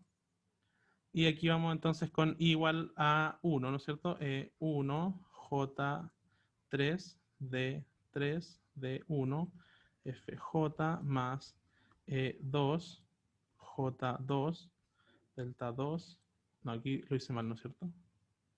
Sí, aquí es 3, delta 3, delta 2, FJ, y me queda 1.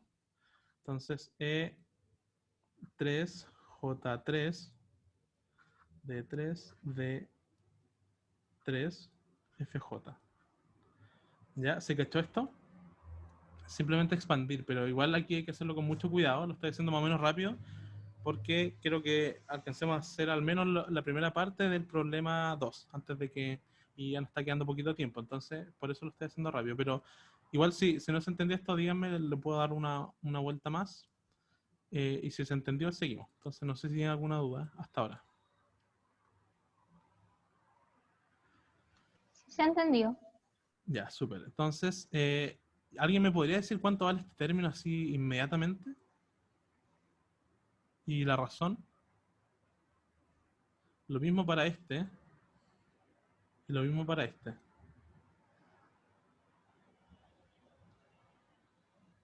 Cero, ¿cierto? ¿Por qué cero?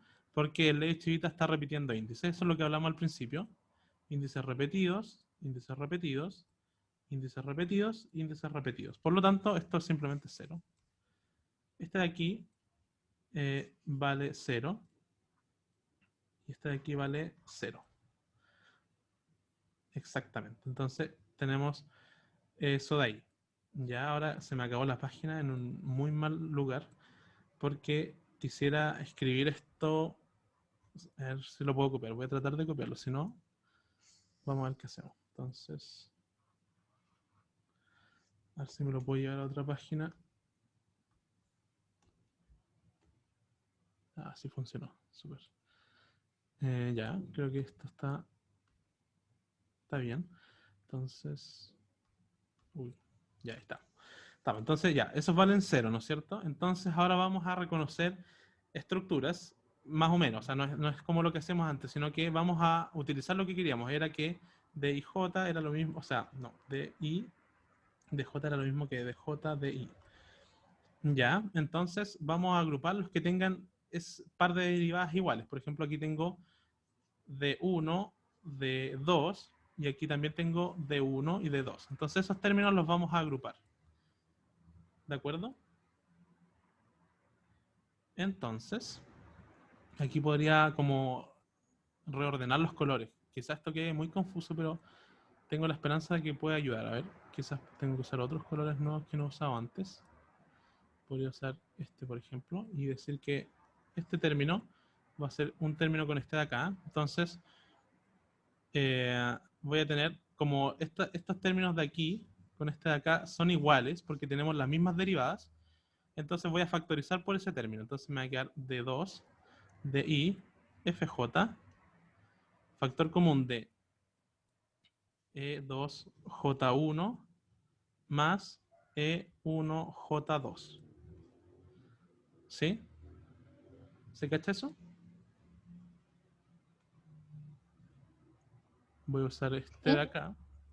Entonces aquí es lo mismo, o sea, voy reconociendo, por ejemplo, esa estructura de ahí que es de derivada 1, derivada 3, y aquí tengo derivada 1, derivada 3, entonces este término con este término los voy a factorizar. Entonces Voy a poner D1, D3, FJ, y factorizo, aquí tengo un E3J1 más, y aquí tengo un E1J3.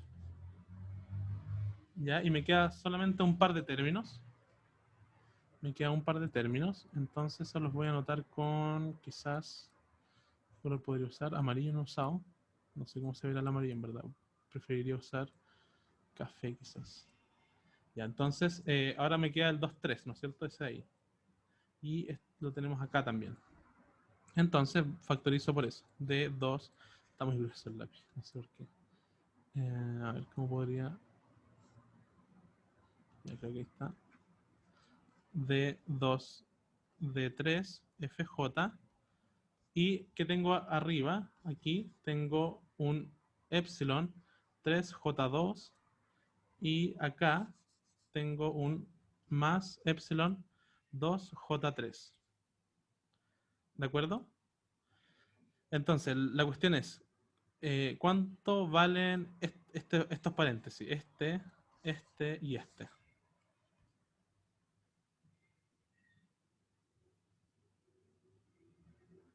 Este puede ser como más o menos complicado de ver porque antes siempre usábamos letras, pero esto también funciona con números. En definitiva, yo tengo que, por eso yo anotaba aquí cuando iba, no me acuerdo cuando hice el resumen del Levi Chivita.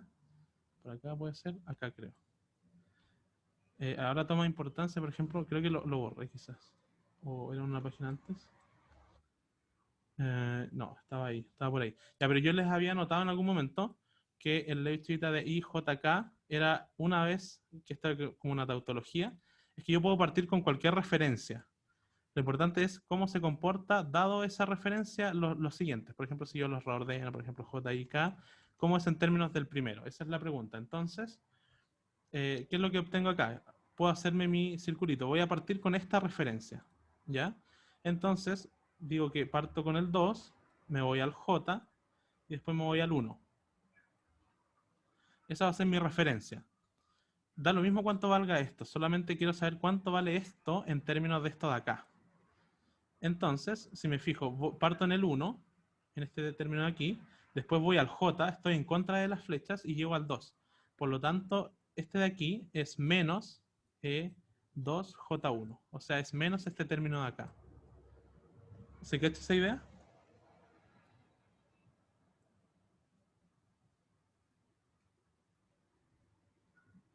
¿Sí? ¿No? ¿Sí? Ya. Entonces, quizás lo podría hacer una vez más, como para otro, quizás ordenarlos con colores. Yo creo que quizás sea para que sirvan de algo los colores, digo. Entonces, ya vamos a hacer 2 y de ahí vamos, el otro lo damos por hecho. Entonces, como les decía, aquí partimos con esto como referencia: 2J1. Y vemos que este va de 1, estoy viendo hasta acá, va de 1 a J. Entonces va en contra de la flecha, por lo tanto es menos 2J1, ¿no es cierto? El menos la referencia. Entonces esto de aquí vale 0. Ahora vamos a hacer el segundo y el tercero ya lo damos por hecho. Entonces, en el segundo tenemos esta referencia aquí, entonces tenemos 3J1. ¿Vale? Y aquí tenemos 1J3, entonces vamos del 1 al J, o sea, vamos en contra de las flechas, por lo tanto este es el negativo del anterior, menos E3J1, por lo tanto este vale 0, y ahí el tercero ya lo damos por hecho, si quieren ustedes lo hacen, pero vale 0 también. Ya, entonces con eso ya demostramos, entonces aquí entonces ya viene finalmente la conclusión, por lo tanto la divergencia de el rotor de un campo vectorial es 0. ¿Sí? ¿Se entendió? Entonces ahí yo creo que cubrimos casi todas las formas posibles en las que les podrían plantear un problema. Yo les recomiendo mucho que miren esto. Yo sé que al principio cuesta, uno se marea con tanto índice, hay que tener mucho cuidado, de repente es bueno traer la sumatoria si es que les complica, pero es una cuestión que es súper mecánica y una anotación que les puede servir más adelante, si es que depende de la carrera que elijan, pero es útil y yo creo que les puede servir para salvar por lo menos una pregunta en el control. Yo creo que uno basta que resuelva varios problemitas de esto, que no son muchos en todo caso, los que hay, y eso, darle para adelante con eso. Entonces, el P2 vamos a hacerlo así muy por encima. Y yo creo que terminamos. Esta clase va a ser muy larga porque mi idea era terminar ahora a las 19:45, pero me parece importante darles algunas ideas de la P2 para que estén preparados como para el control. ¿Ya? Entonces no vamos a demostrar la identidad clave acá, pero la vamos simplemente a usar. En todo caso está en la guía. ¿Ya? Entonces aquí nos dicen mucha cháchara acá, pero lo importante es que tenemos estas dos ecuaciones y queremos demostrar esta de aquí. O sea, básicamente piensen que tenemos dos ecuaciones, 1A y 1B, y queremos demostrar la ecuación 2. Ese es el asunto. Y nos dan algunos datos, eso es importante. Entonces, ¿qué datos nos dan? Que el flujo estacionario, es decir, que la derivada parcial de t del vector u vale 0. O sea, este término de aquí se va. ¿Ya? Eso es un dato importante. Nos dicen que el flujo es irrotacional. Ese es otro dato importante. Y nos dicen, demuestra que se cumple el principio de Bernoulli dado por esta cosa aquí. Entonces lo vamos a hacer rápidamente con una identidad que no voy a demostrar, que está en la guía. Pretendía demostrarla, pero como nos queda poco tiempo, la vamos a dar por hecha. Entonces, la identidad es la siguiente. Si yo tengo V, voy a anotarlo como U, porque estamos usando U. Entonces, si tengo U, cruz, el rotor de U, eso me da un medio de el gradiente de v.b, o sea, aquí estamos usando U, se me olvida, punto U, menos U.nabla U.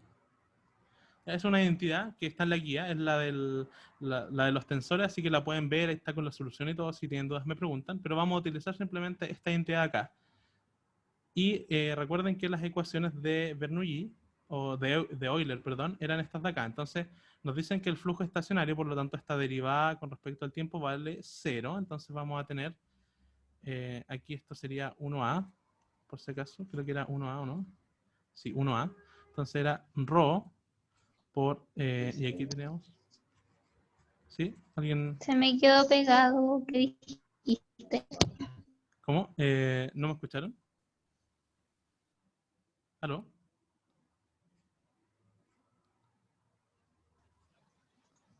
¿Qué pasó?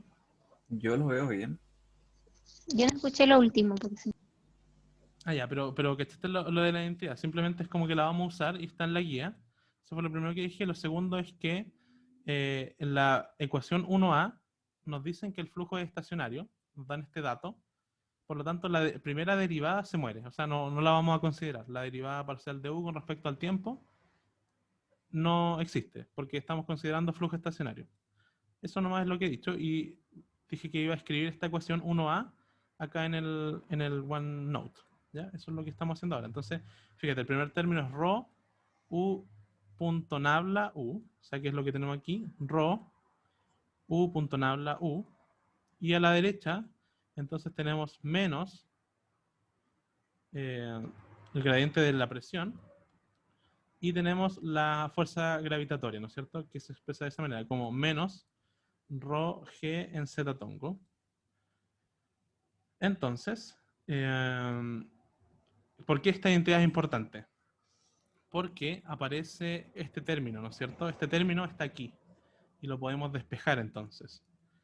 ¿Ya? Entonces si lo despejamos nos va a quedar que voy a anotar aquí lo que vale eso, ρ, factor común de despejar esto de acá. Entonces voy a anotar un medio de el gradiente de u.u menos este término de acá, u cruz rotor de u. ¿Ya? Y lo de la derecha lo copio simplemente. ¿Hasta aquí me están siguiendo? Poco. ¿Poco? Ya, pero ¿se cacha cómo obtuvimos esta ecuación? Por ejemplo, esta es del enunciado. Del enunciado asumiendo flujo estacionario. Simplemente echarnos la derivada con el tiempo. Y lo siguiente es reemplazar este término de aquí, que viene de una identidad que en este caso no vamos a demostrar, pero está en la guía. La pregunta 3 es demostrar esta identidad. Entonces de aquí nosotros despejamos, ¿no es cierto? Pasamos este para allá sumando, este para acá restando, y nos queda entonces este término que está acá, menos este término que está aquí. ¿Sí? ¿Se cacha más o menos? ¿Se entendió mejor ahora o todavía no? Sí, sí, se cacha. Ya, entonces vamos a usar, y aquí ya estamos casi listos en todo caso. Nos quedan dos cositas nomás. Lo primero es usar otro dato, que el flujo es irrotacional. ¿Qué significa eso? Flujo irrotacional. Se lo podría escribir acá, por mientras alguien me dice qué significa flujo irrotacional. ¿Qué es flujo irrotacional? Flujo irrotacional significa que su rotor vale 0. O sea, el rotor de U vale 0. Por lo tanto, fíjense aquí, rotor de U, y esto se va a 0. Entonces, ahí tenemos un dato. Entonces vamos a reescribir de nuevo esta ecuación acá.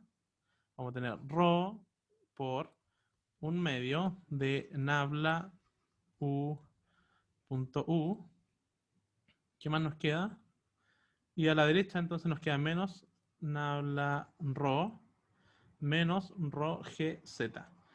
Entonces la dificultad de este problema era demostrar la identidad, pero como ya la tenemos hecha en la guía, vamos a saltarnos esa primera dificultad, así el problema queda un poco más sencillo. Y ahora viene, yo creo, la segunda dificultad del problema. La segunda dificultad es darse cuenta que aquí yo tengo un gradiente, aquí tengo un gradiente, y aquí no tengo un gradiente, pero me gustaría tener un gradiente. ¿Ya? Entonces yo lo que me gustaría es que esto fuera el gradiente de una función phi, por ejemplo. ¿Ya? Entonces, ¿cómo yo impongo eso? Entonces uno puede calcular el gradiente de phi de forma genérica, ¿no es cierto? Esto es dx phi en x tongo más di phi en y tongo más dz phi en z tongo, ¿no es cierto? Y yo tengo solamente z tongo.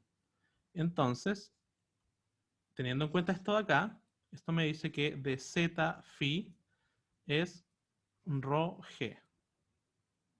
¿Sí?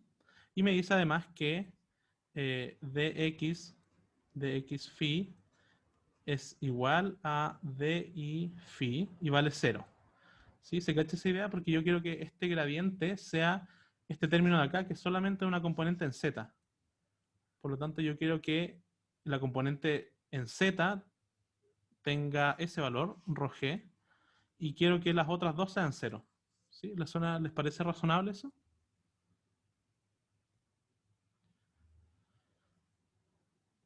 Sí, ya, entonces yo aquí puedo integrar esto, ¿no es cierto? Porque esto en definitiva lo anoté con esas derivas parciales, pero esto es d a dz de phi. Entonces yo puedo decir que phi, entonces voy a ver si cumple después esto con esto de acá. Es rho gz, ¿cierto? Entonces, ¿qué pasa? Que si yo derivo esto con respecto a x, me da 0. Y si derivo esto con respecto a y, me da 0. Entonces, con esto estoy listo. Y aquí debería agregarle, ¿cierto?, una constante que lo voy a llamar k1. Entonces, phi va a ser k1 por esta ecuación de acá. Y con eso ya estamos casi listos. Entonces, usando que mi potencial va a ser de ese estilo, lo que voy a hacer es introducirlo acá. ¿Ya? Entonces, voy a reescribirlo de arriba, rho por 1/2, nabla, y aquí tengo u.u, y a la derecha tenía menos el gradiente de P, de la presión, y aquí vamos a introducir nuestro potencial. Entonces, menos gradiente de phi. Menos gradiente de phi. Pero el phi lo tengo aquí, entonces lo voy a simplemente poner acá. Gradiente de rho gz más una constante k1. ¿Por qué k1? Porque después vamos a tener otra constante, entonces por eso. Y ahora puedo pasar todo esto a un mismo lado. Este de aquí pasa sumando, este de aquí también pasa sumando. Entonces, y voy a meter todo esto dentro del nabla también, para que tenga nabla factorizado. Entonces, nabla, y aquí voy a tener un gran factor común, ¿no es cierto? El primer término va a ser 1/2 de rho u.u. El segundo término va a ser más, porque pasa sumando, la presión. Y aquí más esto de acá. Entonces, más rho gz más k1. y eso igual a 0. ¿Sí? ¿Me siguen hasta acá? Si se pierde en algún momento me dicen. Y aquí igual me gustaría tener también un nabla, ¿no es cierto? Pero ¿qué nabla de otro campo me da 0? Entonces, la única, el único campo que satisface esto es el de una constante, ¿no es cierto? El de K1. El nabla de una constante. Entonces ahí tengo una ecuación donde puedo factorizar el nabla y aquí ya obtengo lo que quiero, ¿no es cierto? Porque tengo un medio de ρ. Esto es la norma del vector, o sea, u al cuadrado más la presión más rho gz más k igual a, este lo voy a poner K2, igual a K2, ¿no es cierto? K1 y este es K2. Y ustedes saben que las constantes yo las puedo reagrupar en una sola constante y me va a quedar entonces aquí igual a una constante C, que es como aparece aquí en el enunciado, ¿no es cierto? Lo mismo. Un medio de ρ por el módulo de la velocidad al cuadrado más ρ gz más P igual a una constante. ¿Sí? ¿Me siguieron hasta acá? Sé que lo hice muy, muy rápido, pero si tienen alguna duda me dicen, para que nos quedan como 4 minutos, podemos volver. ¿Sí? ¿Me siguieron? ¿Se entendió? ¿No se entendió? ¿Cómo sacaste el ρ? ¿Cómo, a qué te refieres? ¿Cómo sacaste el ρ? ¿A qué te refieres?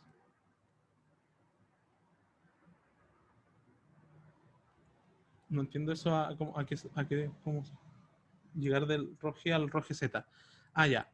Porque yo decía que deseaba que esta cosa de aquí fuera un nabla de algo, o sea, el gradiente de un campo escalar.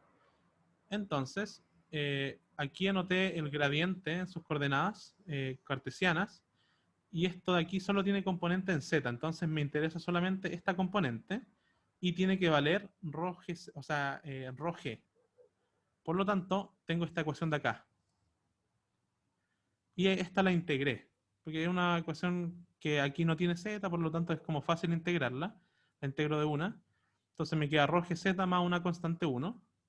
Y después verifico simplemente que cumple también estas derivadas que yo les voy a pedir que estas sean 0, porque aquí en mi campo final tengo solamente componente en z. ¿Sí? ¿Se cachó eso? Por eso saco el ρ gz. Y después simplemente es como llevar todo a nabla algo. Entonces tengo nabla del producto punto de la velocidad, nabla la presión y nabla el campo que acabo de calcular, que es ρ gz más una constante. Y después al final como que obtengo otro nabla de una constante para que me dé el lado derecho igual a 0. Y luego como tengo nabla a la izquierda, nabla a la derecha, digo que lo de adentro es igual. O sea, lo que está derivado con el nabla es igual a lo que está derivado a la derecha con el nabla. Ese es más o menos el paso esquemático. ¿Ya? ¿Sí? ¿Se cachó? Yo creo que con eso ya estamos. Estamos justo en la hora. La idea era que durara menos esto, lo siento, pero me pareció importante que cacharan esto. ¿Sabes algo sobre el U-Test? No cacho. El profe, como la última reunión que tuvimos, me habló de eso. Ah, debería dejar de grabar. ¿Dónde dejó de grabar? ¿O ya dejé de grabar? No, creo que no he dejado de grabar. Ah, no tengo idea de cómo dejar de grabar. Increíble. Ahí está.